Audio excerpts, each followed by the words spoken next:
शीर्षक आशा और मैं श्री विभूति। पड़ोस के घर की 16 वर्षीय कुमारी श्रीमती आशा को पूरी तरह केवल अपना बना लेना चाहता हूँ। विवाह हो पाए या ना हो पाए फिर भी चाहता हूँ, क्योंकि विवाह असल में यही तो है, एक स्त्री और एक पुरुष का एक दूसरे का पूरी तरह अपना हो जाना। आशा मेरी पड़ोसन है और बहुत पास रहती है, पर केवल ये निकटता ही मेरी चाहत का कारण नहीं। कारण और भी हैं, गहरा, अदृश्य, अकथनीय। आशा की आंखों से बार बार आंखें मिलाकर मौन में ही सम्मति और आत्मीयता का जो आदान प्रदान हुआ है, उसके बाद मेरी चेतना की आंखें खुल गई हैं। भविष्य अंतहीन हो गया है, तेजस्वी, विस्तृत और विचारों का राज्य अद्भुत गर्व से अपूर्व समृद्ध हो उठा है। मैंने सोचा है, किसी वस्तु को पूरी तरह अपना बना लेने की लालसा मनुष्य की सबसे आदिम प्रवृत्ति है। ये सदा से मन में रहती आई है, दुर्दम, अपराजेय। सबसे पहले ध्यान आता है बच्चा। माँ के गर्भ में यदि भाई या बहन आए तो बच्चे की ईर्ष्या कैसी होती है, इतनी तीव्र कि लोग डर जाते हैं। क्योंकि माँ अब तक पूरी तरह उसी की थी। अब कोई और आएगा और उस अधिकार को बांट देगा, उस आनंद को छीन लेगा। मातृ स्नेह किन किन तत्वों से बनता है ये मैं नहीं जानता, पर इतना जानता हूँ, माँ बच्चे की होती है, क्योंकि बच्चे के लिए माँ के सिवा और कोई नहीं होता। और भी उदाहरण हैं। सब जानते हैं, जिस वस्तु को मनुष्य चाहता है उसमें वो अपनी पूरी सत्ता को डाल देता है। अपनी बिखरी हुई सत्ता का सबसे प्रिय अंश, जिसे वो तन मन वाणी से पालना चाहता है, सजीव करना चाहता है, तृप्त करना चाहता है। यदि वो ना मिले तो लगता है मानो सत्ता का श्रेष्ठतम भाग टूटकर गिर गया, मानो जीवन को चलाने की सबसे आवश्यक इच्छा ही नष्ट हो गई। ये संसार माया है, सब छल है। पत्नी, पुत्र, परिवार कोई किसी का नहीं। इन सभी निराश वाक्यों की जड़ में यही अनुभूति है कि मेरा कुछ भी कभी मेरा हुआ ही नहीं। मेरी सत्ता की प्यास कभी बुझी ही नहीं। मैं वंचित रहा। इसीलिए कहा जाता है, कोई किसी का नहीं, कुछ भी वास्तविक नहीं। और जिनसे ये पीड़ा जुड़ी है, जो अपने नहीं हो सके, वे केवल पराये नहीं रहते, वे शत्रु बन जाते हैं, त्याज्य शत्रु। पर सामान्यतः मनुष्य ऐसा नहीं करता।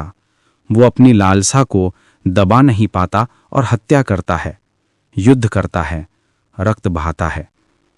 ये सब विचार मेरे भीतर अटल होकर उठते हैं और मैं इन विचारों को प्रेम करता हूं। मैंने शादी नहीं की है, लेकिन मैं जानता हूं कि शादी अत्यंत सभ्य, सामाजिक और अत्यधिक मान्यता प्राप्त पवित्र आयोजन है। लेकिन मैं यह भी जानता हूं कि असली इच्छा धर्म पालन की नहीं, बल्कि स्वयं का अधिकार पाना है। सब जानते हैं कि किसी को अपना बनाना ही प्रेम की श्रेष्ठ आकांक्षा है।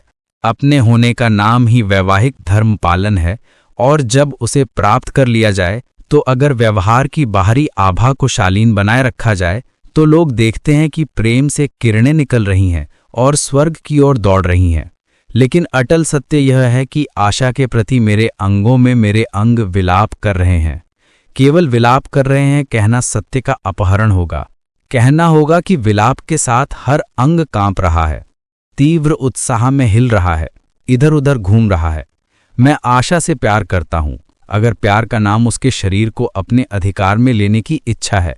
शारीरिक रूप से पकड़ने से पहले मन मनोभाव में बंधन पड़ जाता है। कोई किसी के पद या शब्द में नहीं रचा। मैंने आशा का मन पा लिया है, उसे खोजकर अधिकार कर लिया है। लेकिन निर्विकार मन कुछ भी सुखद नहीं है अगर उसमें रूपवान आनंद स्थान और सुखद वस्तु की शोभा के साथ भौतिक शरीर का आनंद ना हो, जो स्पर्श से परे हो, पहुंच से परे हो। यह बड़ी पीड़ा है। जिंदगी की पुरानी बातें याद आती हैं। वर्तमान में मेरा चिंता राज्य समृद्ध है, लेकिन भौतिक राज्य कभी समृद्ध नहीं था, अभी भी नहीं है। इसका मतलब ये है कि मैं हमेशा सामग्री रहित भूखा रहा, और आज तक मैंने ऐसा कुछ नहीं पाया जिसका स्मरण स्मृति के राज्य को समृद्ध कर सके। इतना ही नहीं, जो उत्साहजनक हो। बचपन की बातें याद नहीं, बचपन के बाद खेल के साथी मिले। अगर उन्हें अपने संसाधन मान ले तो आकाश में उड़ते पक्षी भी हमारे जीवन का हिस्सा थे। किशोरावस्था, किसी भी चीज़ की याद नहीं आती। कोई ऐसा बेहद सुंदर, दुर्लभ, मूल्यवान वस्तु इतनी स्पष्ट रूप से मेरे अधिकार में नहीं आई जिसे याद कर मन प्रसन्न हो। जैसे जैसे उम्र बढ़ती है, मन में कोष्ठक तैयार होने लगते हैं, माँ के लिए, पिता के लिए, भाई बहन के लिए, पत्नी के लिए, बच्चों के लिए और भी बहुत कुछ। मेरे मन में भी कई कोष्ठक थे और एक नया कोष्ठक आशा के लिए बन गया। अद्वितीय, अनुपम, शांत आनंद में झूमता मधुर प्रवाह। उस कोष्ठक में सभी कोष्ठकों का मणि आशा वास करती है। मेरी सभी नसें उसी की ओर खिंच रही हैं। सारी अमृत रस वहाँ प्रवाहित हो रहा है। मेरी पूरी दुनिया मदमस्त होकर अनवरत गूंज रही है उसी के चारों ओर, और इसी कारण मेरा चिंता राज्य भावनात्मक वैभव में और भी समृद्ध हो रहा है। पाप पुण्य का संसार में कुछ नहीं है। मानव की सहज और संवेदनात्मक संस्कृति अपरिहार्य है, और जो पाप पुण्य का न्याय चल रहा है वह केवल सुनने और पढ़ने की परंपरा में गड़ा हुआ संस्कार मात्र है। पाप करने से नरक, पुण्य करने से स्वर्ग। लेकिन जरा आंख खोलकर देखने पर स्पष्ट हो जाएगा कि स्वर्ग और नरक इस लोक के ही रूपांतर के सिवा कुछ नहीं है। मनुष्य ने ऐसी हास्यास्पद कल्पना किस विकास क्रम में की मैं नहीं जानता। नरक में प्रचंड दुस्तर अग्नि है, अर्थात अग्निकुंड, अग्नि प्रवाह, अग्नि शलाकाएं हैं, क्योंकि अग्नि की तपन हम सहन नहीं कर सकते।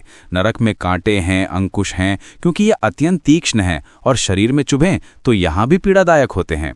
हाँ, मैं स्वीकार करता हूँ कि किसी को उसकी इच्छा के विरुद्ध किसी प्रकार के अधिकार से वंचित करना ही नियम भंग है और इसलिए आपत्तिजनक। परंतु मैंने विचारपूर्वक इस निष्कर्ष पर पहुंचा हूं कि जो व्यक्ति लोकाचार का पालन करके आशा को अपना बनाएगा वही वास्तव में नियम भंग करेगा, अर्थात अधिकार में हस्तक्षेप करेगा।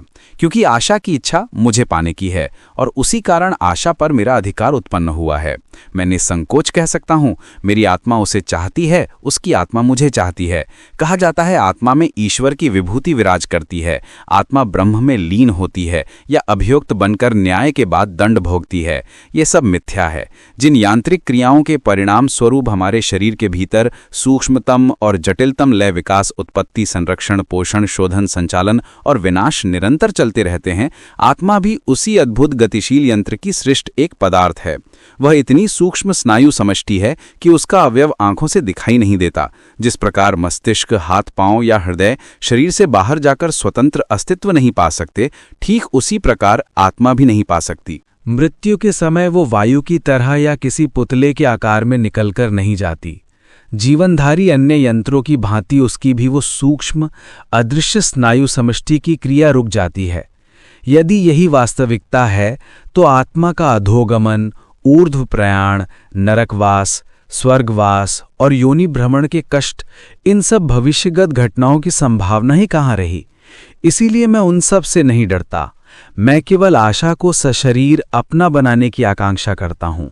एक और दृष्टि डालने पर दिखाई देता है कि स्वतंत्र रूप से विचरण करने के अधिकार सहित केवल मेरे लिए पृथ्वी पर जो स्थान छोड़ा गया है वो अत्यंत संकीर्ण है।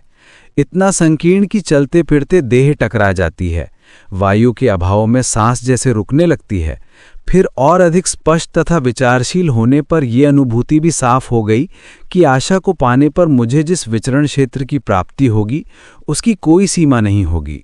जैसे आकाश में पक्षी की उड़ान क्षेत्र की कोई सीमा नहीं, वैसे ही मुझे भी अनंतता मिलेगी, उन्मुक्त संचरण का अनंत अवकाश, आनंद और विस्तार। और कुछ पत्रों के आदान प्रदान के बाद मैं आशा को लेकर पलायन कर गया।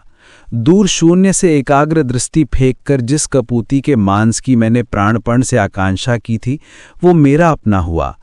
आशा ने अपने देहपिंड को नैवेद्य पुष्प की भांति हल्का और भक्ति पवित्र बनाकर मेरी सेवा के लिए अर्पित कर दिया। आशा कोई असाधारण सुंदरी नहीं है। उसके प्रति असीम पक्षपात करके भी ये नहीं कहा जा सकता कि वो गौरवर्णा है या उसकी नाक विशेष सुंदर है। आशा की आंखों की दृष्टि कुछ ढीली, थोड़ी संकोचपूर्ण और विषण्ड सी प्रतीत होती है, लेकिन हंसने पर उसकी आंखें अत्यंत मधुर रूप से चमक उठती हैं। उसके दो लाल होंठ जब बोलते हैं तब श्वेत दांतों की पृष्ठभूमि पर उसके शब्दों की तरंगे टकराकर जैसे अधरों से ज्योतिर्मय अमृत धारा बहने लगती है। पर मेरी दृष्टि में रूप उतना विचारणीय नहीं जितना ये कि एक आकांक्षित सामग्री के रूप में उस यौवन पुष्ट स्वस्थ सुदृढ़ देह को मैं कितना अपना कर पाया। हंसते हुए स्वीकार करना होगा कि उस पक्ष से आशा ने मुझे तनिक भी अतृप्त नहीं छोड़ा। पहले ही दिन उसने अद्भुत निष्ठा और शारीरिक प्रगल्भ उत्साह के साथ स्वयं को समर्पित कर दिया। मेरे मांस लोभी और दीर्घकालीन भूख से पीड़ित मन के उन्मत्त उल्लास और उत्क्षेप की वेग में पृथ्वी जैसे शिव के तांडव में अंधकारमय हो उठी। चेतना में जैसे अग्नि लग गई। जैसे गन्ने का रस निचोड़कर निकाला जाता है, वैसे ही मैंने जीवन का समस्त रस निचोड़कर भोगना आरंभ कर दिया। आशा भी तृप्त दानशील होकर बार बार झलक झलक कर मुझे अमृत पिलाती रही और मूर्छा समाधि के बाद मानो अमृतत्व दान कर गई। लेकिन मैं ये नहीं जानता था कि मेरा चित्त इतना अव्यवस्थित है। सुबह उठकर देखा, रात भर की जागरण और अपार उत्सव के बाद सामने केवल आतिशबाजी की राख बची है, कुछ भी नहीं। अर्थात सुबह उठते ही आशा की ओर देखकर मुझे ऐसा लगा, ये महिला कितनी पुरानी है, कितने समय से मेरे साथ रही है, उसे याद करना भी संभव नहीं। ये अत्यंत प्राचीन है।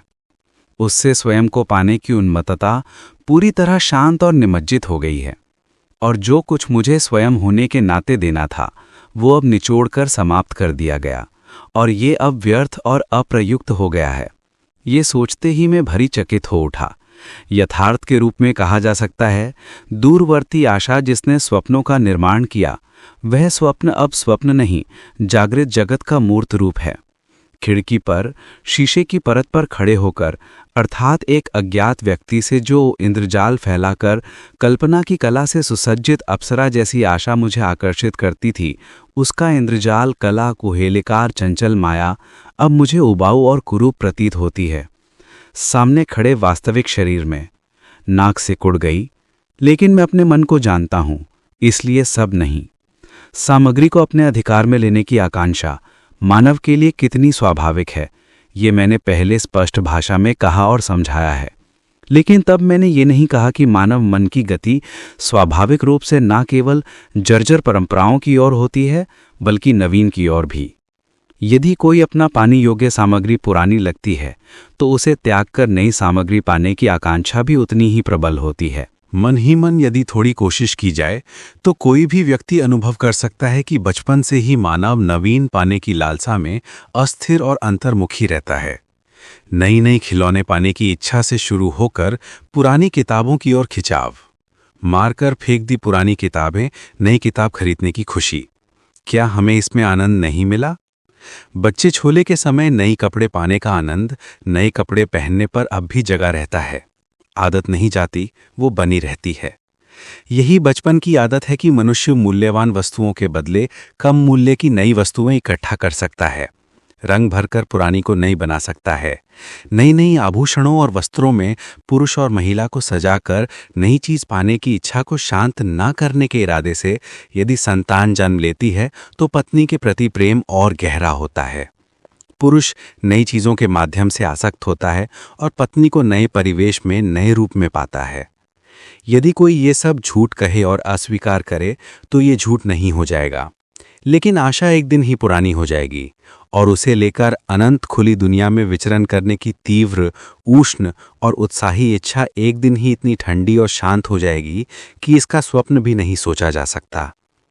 जब मैं ये सोच पाया तब आश्चर्य की सीमा नहीं रही कि हम पूरी तरह से बंधे हुए ऐसी आदतों के दास हैं। लेकिन आशा भी अत्यधिक निकट स्पर्श छोड़ने को कतई तैयार नहीं थी। मेरी शरीर के हल्के से हिलते ही वह तड़क भड़क उठती, कहती, ओह, उठ रहे हो क्या? मैंने कहा, नहीं उठ रहा। अगर मैं जोर से उठने की कोशिश करता तो वह दोनों हाथों से मुझे पकड़कर विलाप करती, कहाँ जा रहे हो? मैंने कहा, यहां ही हूं, कहीं नहीं जाऊंगा। फिर उसकी पीड़ा देखकर गहन ममता पैदा हुई। मैंने कहा, तुम्हें पा लिया आशा। आशा जैसे धन्य हो गई, उत्साह से फूली और बोली, मैंने भी तुम्हें पा लिया। तुम और मैं जैसे दुनिया में और कोई नहीं जिसे आशा और मैं चाहते हों। हम दोनों मिलकर एक ही सत्ता हैं। आशा को फिर मिठास लगी। अचानक उसे थोड़ा नया बनाकर पाना। पहले ही बता चुका हूं, आशा को लेकर पलायन करने से पहले मेरी कितनी जीवंत और उत्साही कल्पना थी। इस विशाल विश्व में स्वतंत्र आनंद में नृत्य और विचरण करेंगे आशा और मैं। मुझे नहीं पता था कि वह भी चुपचाप इतनी गहरी और व्यापक कल्पना कर रही थी। उसके मुंह से तुम और मैं सुनकर मैं बहुत प्रभावित हुआ। प्रेम की मंत्र शक्ति में स्थान काल वस्तु पुनः अनंत प्रतीत होने लगी और उसके शब्दों की मिठास में उसका शरीर तुरंत मेरी दृष्टि में मधुर प्रतीत हुआ। मैंने आशा को बाहों में लिया और कहा, हाँ आशा, तुम और मैं। आशा ने मेरा सीना छूकर अपना सिर टिका दिया। शाम को मैंने कहा, आशा चलो बाहर चलते हैं। यह प्रस्ताव भयंकर या उत्तेजक कुछ नहीं था, लेकिन आशा चकित हो गई। बोली, कहाँ? मैंने कहा, यहीं सड़क पर। अगर तुम खो गए तो? आशा ने भयभीत दृष्टि से मेरा मुंह देखा। मैंने देखा और हंस पड़ा। कहा, नहीं, क्यों खोएं, साथ साथ चलेंगे, चलो, बोली और तैयार होने लगी। इसके सड़क पर बाहर निकलते ही बड़ी परेशानी हुई। कहा था दोनों साथ साथ चलेंगे तभी खोने का डर नहीं होगा, लेकिन देखा सिर्फ साथ साथ चलने में आशा सुरक्षित नहीं है। वो मेरा हाथ पकड़ना चाहती है, कोट पकड़कर मुझे रोकना चाहती है। मैंने उसका हाथ छोड़कर चलने दिया। कहा, हाथ मत पकड़ो, कोट भी मत पकड़ो, लोग देख रहे हैं और हंस रहे हैं। आशा बोली, तो हंसने दो, हंसी तो चली गई, अगर खो गए तो वे लाएंगे। मैंने कुछ नहीं कहा। चुपचाप चलते चलते मैंने पूछा, तुम तो देख नहीं रही कुछ आशा? सड़क के दोनों किनारों पर कितनी नई और सुंदर चीजें हैं, तुम अक्सर मेरे मुंह की ओर क्यों देखती हो? वो बोली, देख रही हूं दुकान की चीजें, तुम कुछ पूछो तो अगर बुरा लगे। कुछ नहीं लेना? क्या लूं? कितनी चीजें, कितनी दुकानें, कुछ खरीदने का मन है तो बताओ। तुम और पास आओ, हमारे बीच से किसी को जाने मत देना, मुझे बहुत शोर लग रहा है, इतने लोग यहाँ हैं। मैंने उसकी इच्छा मानी, उसकी और पास चला गया। और यहाँ इतनी भीड़ क्यों है, इस विस्मय का जवाब नहीं दिया, लेकिन महसूस हुआ कि मेरे चिंता राज्य की विस्तारता सार्वभौमिक स्तर पर उठकर फिर से वैभवपूर्ण हो रही है। समझ गया कि शरीर को अपना बना लेने के साथ साथ यदि बुद्धि का आनंद न लिया जाए और बुद्धि को भी नियंत्रित न किया जाए तो पूर्ण प्राप्ति नहीं होती। प्रेम सच में बुद्धि को बांधता है, वह इसे कर सकता है, लेकिन ये भी सच है कि मिलन में भले ही प्रेम की अभिव्यक्ति कितनी भी हृदय स्पर्शी हो, उसमें नवीनता बुद्धि देती है, शरीर नहीं। जिसके पास बुद्धि नहीं वो कठपुतली की तरह एक रस है। मनुष्य को लगातार नया बनाने वाली उसकी बुद्धि की दीप्ति है। बुद्धि की दीप्ति में ही होती है अद्भुतता और रूपांतरण। अद्भुत रूपांतरण दीपकर विस्मय पैदा होता है और पल पल में नया पाने का उल्लास। उसका कौतुक और सत्ता बुद्धि की दीप्ति में चमकता है। रस ज्ञान आता है और संवाद रसपूर्ण होता है। और ये भी समझा कि पृथ्वी अभी भी नीरस नहीं हुई, पुरुष के लिए वास योग्य नहीं, महिला की तीक्ष्ण बुद्धि है और वो बुद्धि के द्वारा स्वयं को सतर्क, सजग और स्वतंत्र बनाए रखती है। लेकिन आशा के पास केवल देह है और कुछ भी नहीं। खाली देह के सहारे मनुष्य कब तक टिक सकता है? आशा को लेकर रास्तों में जो आनंद भ्रमण था वो समाप्त हो गया और उसे लेकर जब निवास स्थान लौट आया तो मन ही मन मैंने उसे 14 आने त्याग दिया। उड़ान भरता मन भारी होकर पंख समेटने को विवश हो गया। अब पृथ्वी आशा के देह सौष्ठव से नवीन और शोभामय नहीं लगती और न ही देह के प्रकाश में उल्लसित उज्ज्वल अंतहीन आकाश। अब आशा मुझे पिंजरा लगने लगी और स्वयं को उस पिंजरे में बंदी। कल रात बैठे बैठे लेटे लेटे आशा से जितनी बातें की थीं उनका लेखक कभी नहीं दे सकता। नशे की घोर में वो अविराम संवाद और आशा की अधूरी कही बातें इतनी मधुर, इतनी नई, इतनी प्राणमय लगी थीं कि मैं स्वयं को संभाल नहीं पाया। कृतार्थता और तृप्ति में 100 बार मन में आया था, यदि संसार में कोई सुधि है तो वही है। लेकिन आज ही एक ही अहोरात्र में मानो संसार ने करवट बदलकर एक जनशून्य शुष्क प्रांतर सामने खोल दिया। मन में आया, मैंने भूल की है। मैंने सोचा था आशा को लेकर संसार से विमुक्त हो पाऊंगा तो श्वासरोधक संकीर्णता से मुक्त होकर अनंत आकाश का निवासी बनूंगा। लेकिन अब लगने लगा ये जीवन ही संकीर्ण है, इतना संकीर्ण कि सिर रखने की भी जगह नहीं। वही जीवन तो खुला, निर्बंध, उल्लसित था। किसी ने कभी बलपूर्वक खींचकर नहीं उतारा था। किसी ने नहीं कहा था इस घेरे के भीतर ही तुम रहो। क्या सोच रहे हो? आशा ने पूछा। उसकी करुणा की आहट महसूस हुई। मैंने कहा, कुछ नहीं सोच रहा आशा। तुम क्या सोच रही थीं? इतनी देर चुप क्यों थीं? आशा कुछ नहीं बोली। देखा उसकी आंखों में जल आ गया है। बताओ क्या सोच रही हो? मां की बात, कहकर आशा ने मेरा दाया हाथ दोनों हाथों में दबा लिया और रो पड़ी। बोली, बट्टू और मणि की भी सोच रही हूं। तुम उनकी बात नहीं सोचते? आशा विधवा मां की ज्येष्ठ संतान है। बट्टू और मणि उसके 2 छोटे भाई हैं। इस निर्धन विधवा की आर्थिक सहायता करते हैं उसके देवर, आशा के पिता के चचेरे भाई। मैंने उनके बारे में नहीं सोचा था, किसी के बारे में नहीं। उन्नत होकर केवल आशा के बारे में सोचा था और उसके प्रेमी रूप में अपने बारे में। लेकिन अब उनका भी स्मरण हुआ। निश्चिंत, सुसंगठित उनका पारिवारिक जीवन। छोटे से दायरे के भीतर ही वे निर्मल स्वच्छंद चित्त से विचरण करते हैं। वे भी तो मेरे जीवन को विस्तार और स्निग्धता देने की सामग्री थे। आशा अपनी माँ और बट्टू और मणि के साथ ही जुड़कर मेरे जीवन प्रदीप को प्रज्वलित कर सकती थी। यह स्मरण आया और मेरी सांस भारी हो गई। लेकिन आशा अपना बनाकर मैं उसे उनसे जोड़ने वाली रसवाही नसों को काट चुका हूं, आत्मा के आलिंगन में। और आत्मा को क्रीड़ाशील बनाकर अनंत की ओर तरंगित करने के लिए जिन अपनों को जहां नियुक्त किया गया था, उन सब को त्याग कर वृक्ष जननी से टूटे फल की तरह अधोगामी हो गया हूं। कहाँ जा गिरूंगा, इसकी कल्पना भी नहीं कर सकता। आशा ने आंखें पूछीं, बोली, तुम मुझे छोड़कर भाग तो नहीं जाओगे? सुनकर सचमुच आहत हुआ। कहा, नहीं आशा, ऐसा डर क्यों करती हो? पलायन करने की बात मैंने बिल्कुल नहीं सोची। ऐसा नहीं, पर यह भी सत्य है कि अपरिहार्य रूप से आशा के बिना मेरे लिए मुक्ति का कोई मार्ग नहीं। यदि घर लौटना है तो आशा को लेकर ही लौटना होगा या फिर मरना होगा।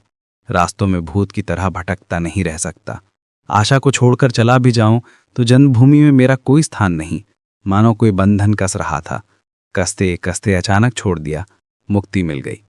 आनंद से उछलकर मैंने आशा को दोनों हाथों से बाहों में भर लिया। उसके शरीर को नहीं, शरीर के आधार और स्पर्श से उसकी आत्मा को। वहीं शांति का एक शुद्ध रूप आंखों के सामने आया। मैंने कहा, आशा, तुम माँ के पास जाना चाहती हो? सुनते ही आशा भय से जैसे सूख गई। बोली, लेकिन तुम? छाती धक से कर उठी। आशा ने मुझे ही एकमात्र सर्वोपरि अपरिहार्य और अविभाज्य बना रखा है। मन पिघलकर जैसे कंठ तक हिलोरे लेने लगा। आशा में बुद्धि नहीं, रूप नहीं, पर इसमें कोई भूल नहीं कि उसने स्वयं को मेरे भीतर डुबोकर मिलाकर विलीन कर दिया है। उसके निर्मल प्राण की ये कोमल साधुता मुझे विह्वल कर गई। मैंने कहा, मैं भी जाऊंगा। क्या ये हो सकता है? हो सकता है आशा, शादी कर लें तो हो सकता है। वो कैसे होगा? हम एक जाति के नहीं हैं। ना हो तो क्या? तो वही करो। उस रात आशा अनंत मुक्ति के बीच एक और भी नया रूप धारण कर फिर मेरी अपनी हो गई। प्रिय दोस्तों, अंत तक साथ रहने के लिए धन्यवाद।